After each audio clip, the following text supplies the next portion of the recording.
All right, thanks everyone for joining. And I guess we'll get started. It's 2 minutes after. Welcome everyone. My name is Lindsay Hansen. I'm the Senior Marketing Manager here at eBridge. And we're happy you're here. I'm joined by Adam Morris, who's the CEO at Redstage. So thanks again for joining. I'm hoping everyone can hear me. And Adam, do you want to say hi? Hi everybody, and yes, indeed, we can hear you just great. That's good news. That's good news. Well, thanks again for joining. I know everyone's very busy before the holidays, but we'll just spend about 30 minutes giving you information about e-commerce and taking your e-commerce experience to the next level. So you're likely listening for the same quick and useful tips that will help increase traffic, sales, and your bottom line. So we've broken the 30 minutes down into 20 minutes and then 10 minutes. 20 minutes, Adam's going to talk about common mistakes that could be hurting your store's conversion rate. And then I'm going to jump in and talk about some ways that you could get boxes of shipments to your customers faster and make them happy. All right, so we'll get right into it. Then I'm going to turn it over to Adam. Adam, do you want to introduce yourself and then kick off? Sure. So my name is Adam Morris. I'm the CEO of Redstage. I have a long background in e-commerce, back from working being a part of a tech startup trying to popularize digital music sales, to having my own e-commerce company and then a marketing consulting firm, and then joining on with Redstage in 2008. So just to talk a little bit about our credentials and what we're going to be talking about today. Since 2008, we've worked on over 600 e-commerce sites. We're an e-commerce agency that focuses on things like replatforming, managed support and services, and other agency services like marketing conversion and that sort of thing. And throughout our, throughout the years, one of our very popular services is doing conversion audits on sites, and they come to us so that we can help boost their conversion and sales. And today what we're going to talk about is some of the items that we're regularly reviewing and requesting to change kind of over and over and over again. And these are generally, simple ones. We're going to talk about some of the terminology in conversion engineering and how it applies and how it can correct, some pretty common mistakes. Next slide, please, Lindsay. So the first one, this usually comes up first, right? Because we're going to be auditing the homepage. The first one is brand identity. Okay, and we like to say when a customer comes to the site, you really have very little of their attention span, and you want to get into their mind. What does your company stand for? What sets you apart? Why are they there? What are they going to find? And that comes down to the brand identity. And the easiest way the first easiest way to look at that is, do we have a tagline? Do we have something that kind of smacks the customer in the face and says, this is what we're about, and here's why we're different, here's why you should buy from us. Now I just grabbed some screenshots for this presentation from a number of our clients that we've either currently worked with or worked with in the past. The first one here, Pat with Frida, they are my wife actually is absolutely in love with their burgers, so she was very thrilled when we brought them on as a client. But one of the first things that we wanted to do is upgrade their homepage a bit, and you'll see that they have, their tagline is "Best Beef in the Country." So we pretty much know what it is. In addition to there's a background video playing in the background you can't see, but we pretty much know what it is that we're coming to see. And when they say the best beef, we're kind of imagining a price point. This isn't the cheapest beef in the country, not the most convenient beef in the country maybe, but it is the best. Okay, so that's what we're going to be looking for on this site. And we have APS, which is Annapolis Performance Sailing on the left. They come right out and say they're the world leader in outfitting sailors. It might seem very simplistic, but having the tagline that identifies with the customer, if you want the customer to say, okay, that's me, right?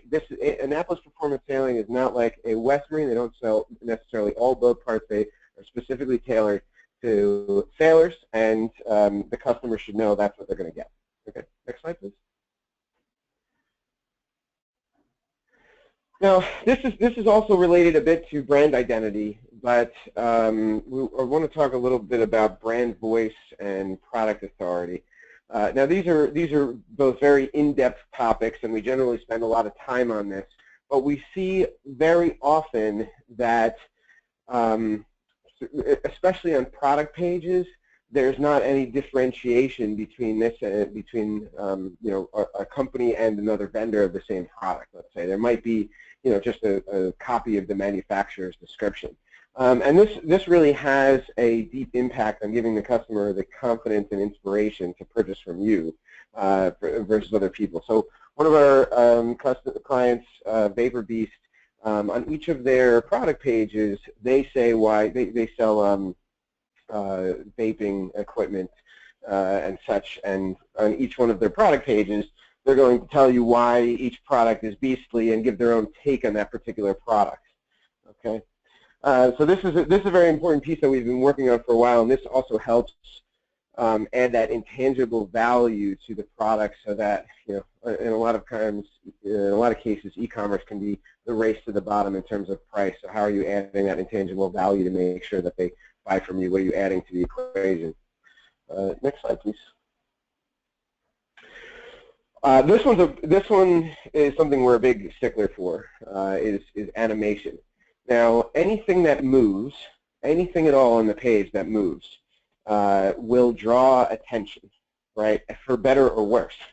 Now, in general, at Redstage, we hate animation. Homepage sliders have always been a very popular thing. We've never liked them for this reason, but we've gone along with it because, in a lot of cases, because clients want to have an image that matches. But now we're finally getting away from. We're finally, it's finally being proven in a lot of cases that it's less effective to have the slider. And here's why. When you first get to the site, you're scanning from top left to middle right, let's say.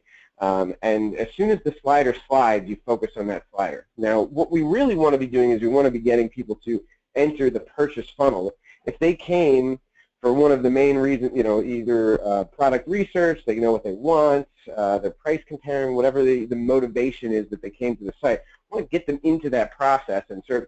Now, they might be moving their mouse right over to navigation, scanning the categories, and then they get interrupted when the slider flips. Now, we often see for animation a lot of companies that may have started somewhere with a theme-based approach, or started with a company that was maybe more tailored to smaller businesses, that made things that were, let's say, more flashy than sell well. I chose this picture. This is actually the Porto theme that's available from Magento.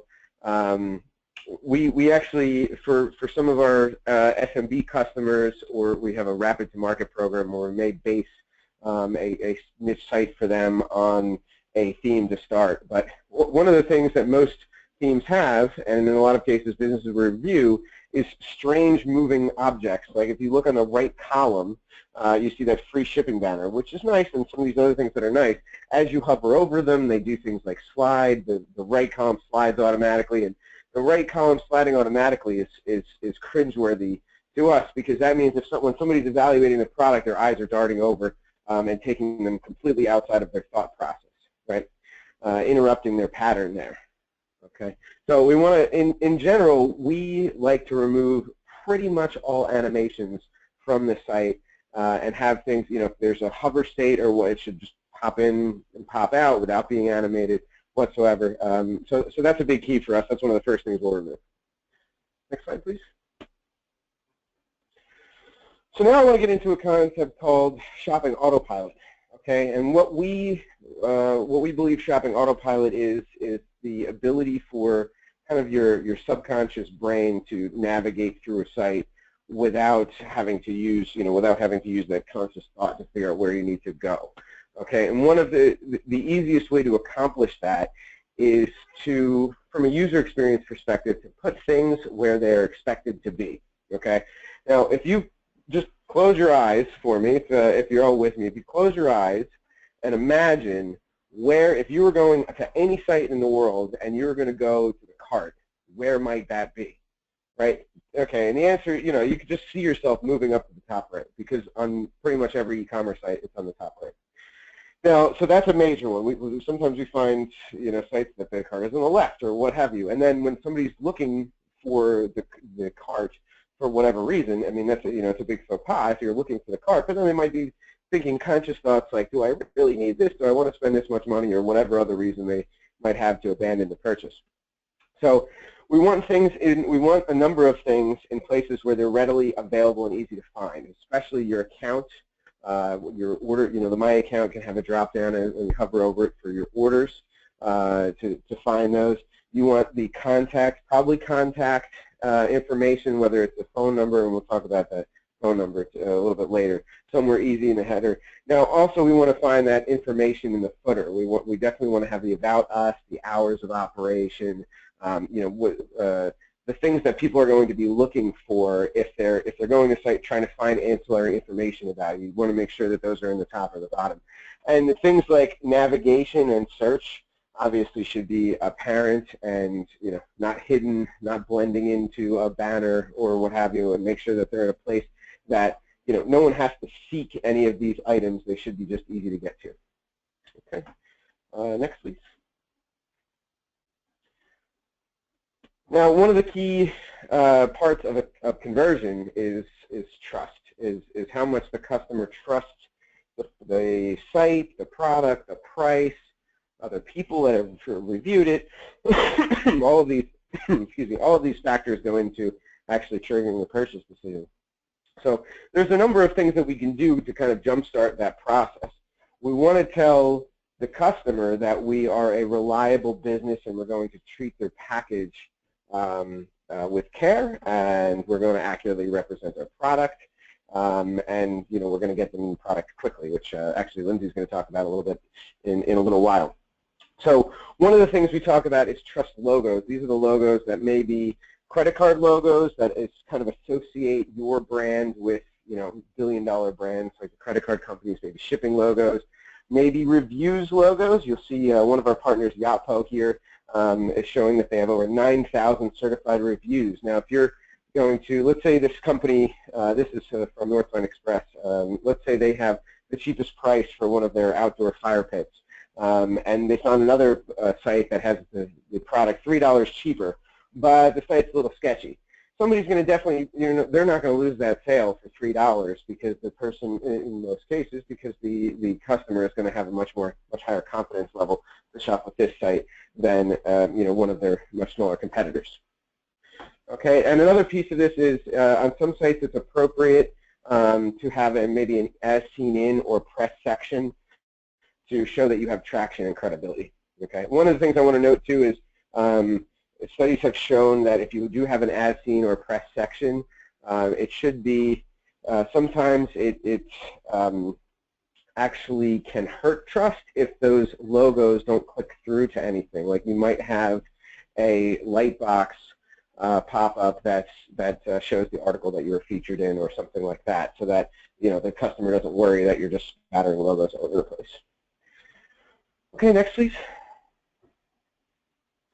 This is a big one. This is a big one that we constantly have to draw customers' attentions to, and this kind of needs to be under constant review, and that's having errors, possible errors on the site, and errors, it can be omissions as well. I mean, if anything is broken on the site, something as simple as a broken link, a broken image, if something isn't loading properly and things look a little bit skewed, things out of alignment that look off, okay? So in the customer's mind, that automatically puts right in their brain, if you don't have the care with this piece, this public facing part of your business, if this is broken, what else about your company is broken, right? And that starts to tumble all of those trust factors.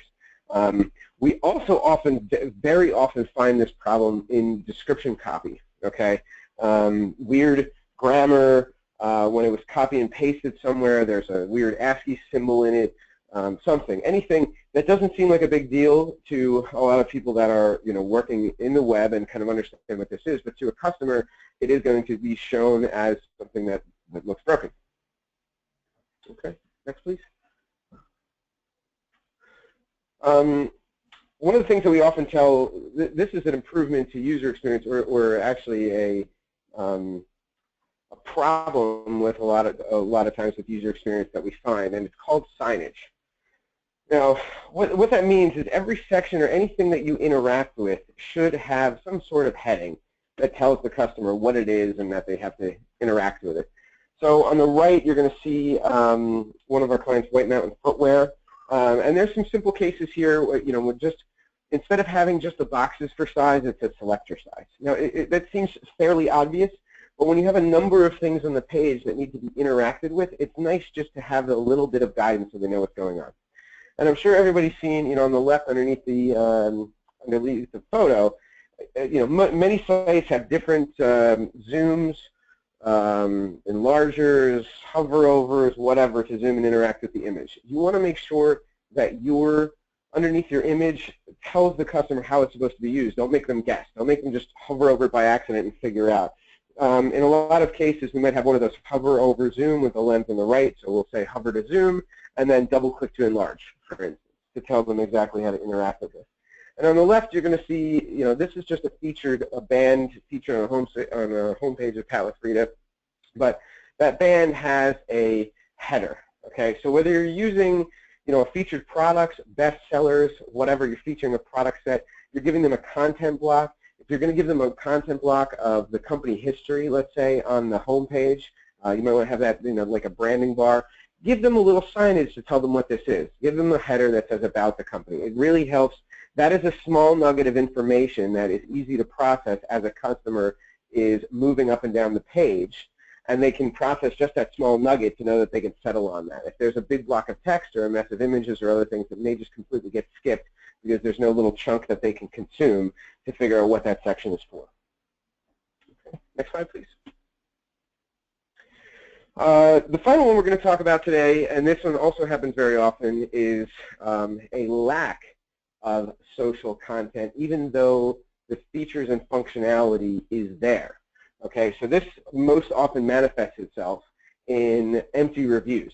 Okay, a lot of times you might put on a fancy new reviews engine that gives you a ton of more functionality, like Yapo, plugging one of our partners again, that is going to be following up for reviews and is going to feature reviews all over and really help boost the conversion rate.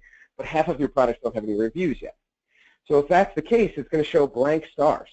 Now, blank stars, in most people's head, means it might be a 0-star review at worst, and at best, it's going to tell the customer nobody's reviewed this yet.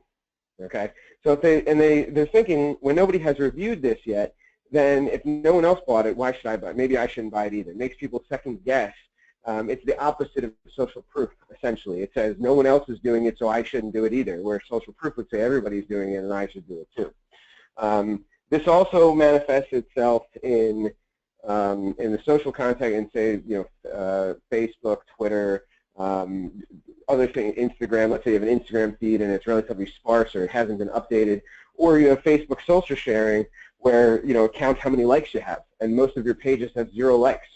Right? That's going to tell the customer instead of saying, oh, you have the functionality to share on Facebook, what it's telling the customer is nobody likes this page. Right? So you want to be very careful of that. And a lot of times we will remove any social interactions that give that negative result, but we'll keep ones that have the positive result, obviously, okay? Because the positive result ones generally have an immense benefit, and we want to make sure that those are still featured loud and clear, especially reviews. Okay.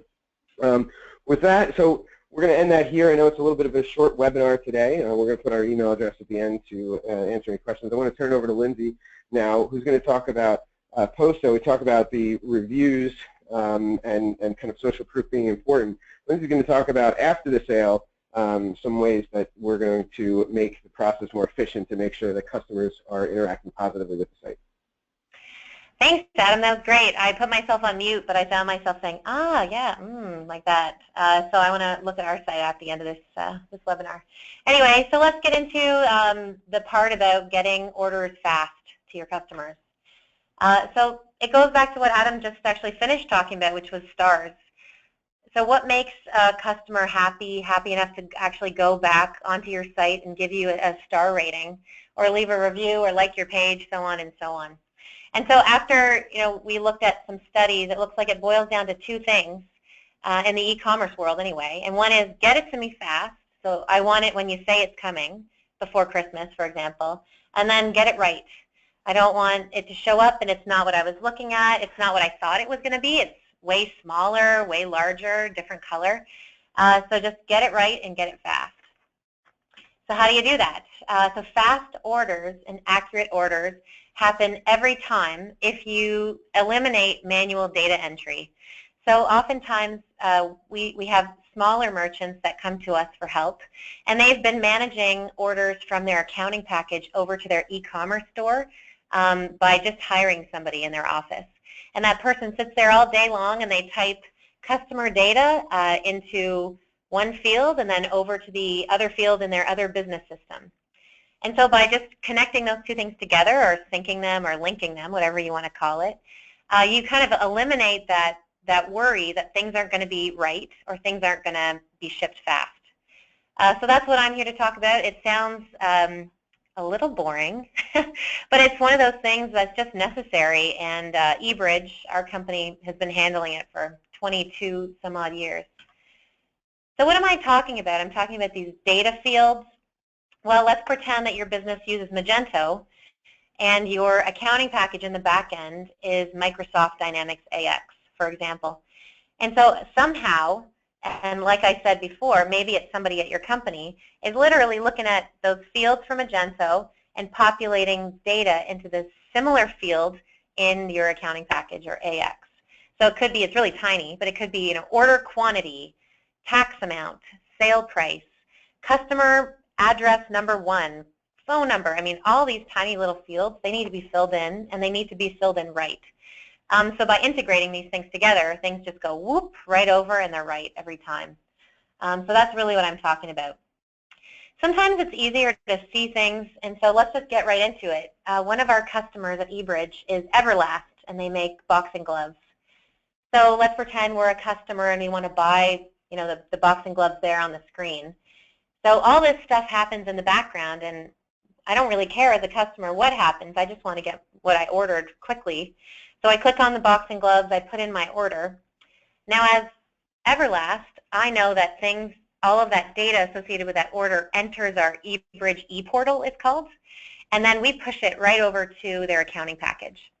So in this case, they're using AX, Microsoft AX. And so all of a sudden, within moments, that data, all that data, customer information, quantity, all that good stuff, and the money that's going to go into your pocket at the end of the day flows through to your ERP really fast and automatically. All right, so what about, pretend I'm sitting there waiting for an email in my inbox. I want to know when my boxing gloves are going to get here. So eBridge also automates this. So they can automate putting the tracking or shipping number from the ERP through our ePortal all the way over to the inbox of the person that just ordered that goods. So I don't know how many people on the line have ordered online this year before the holiday season, but I spent a day ordering 17 items one by one, and then within 10 minutes, 15 minutes, I was hit with an email saying your order's coming, it's going to be here on this day. And that kind of information makes me trust the vendor or the merchant. So Adam already talked about trust, building trust by logos, having a good website. Well, it's also about trusting that your order is going to be right and that it's going to be shipped to you when you think it's going to be shipped to you. So automatically making that data flow will give trust and hopefully get you some more stars on your social media pages. All right, so take a step back. Who's eBridge? So I'm Lindsay. I'm sitting up in our office just 1 hour outside of Toronto. And we've been doing this for about 22 years, always focused on integration. So, moving data from one business system to the other. And lots of our time these days is spent on moving information from e-commerce pages all the way over to ERP or accounting packages. So we have a bunch of customers, Everlast, Coleman. This is sort of our NASCAR slide. And some are big and some are small. And we have a bunch of active touch points, which I'll get into in a second. But if you could boil what I'm talking about in these 10 minutes down to 9 words, it would be these. So you really want to make sure that you can integrate anything, anyone, being maybe a trading partner like Home Depot or Sears, right to your accounting package or ERP. So instead of having that person that you hire or those people that you hire to move data back and forth, just connect it and be done with it. Another NASCAR slide for you. These are all the e-commerce packages. There's actually a few more that we already have a connector built for at eBridge. So a bunch of the e-commerce platforms that Adam and Redstage works with. A bunch of trading partners, so the big box stores and many more that we have a connector built for as well. And then here's a final slide. These are a bunch of the accounting packages that we maintain a connector for as well.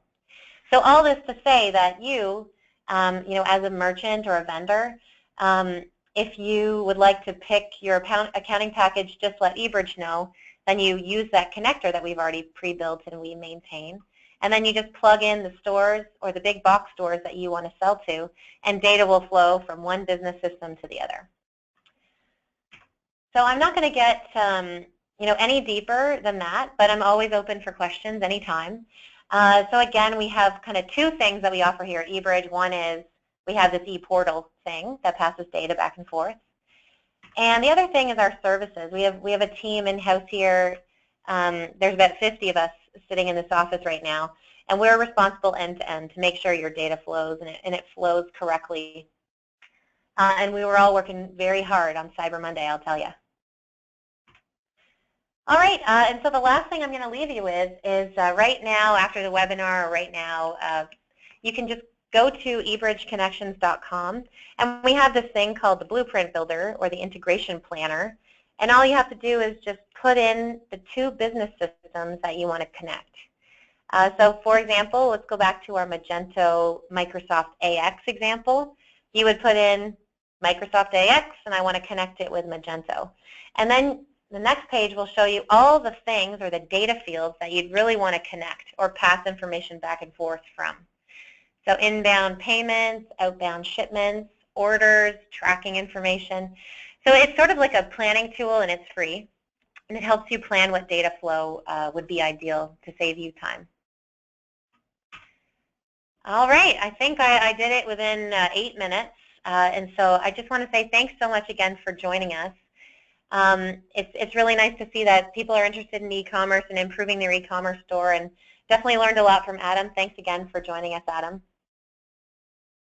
Absolutely. Thanks, everybody, for being here. And as Lindsay mentioned, our email addresses are here. If anybody wants to chat about how conversion can improve your business or sales, please shoot me an email to anyone, to myself or anybody on my team. Perfect. Thank you. We kept the webinar to 30 minutes on purpose because we know everyone's very busy. But honestly, anytime, today, whenever, even in 2017, email us and ask us for more information. All right. With that, I'll say thanks again and have a great afternoon.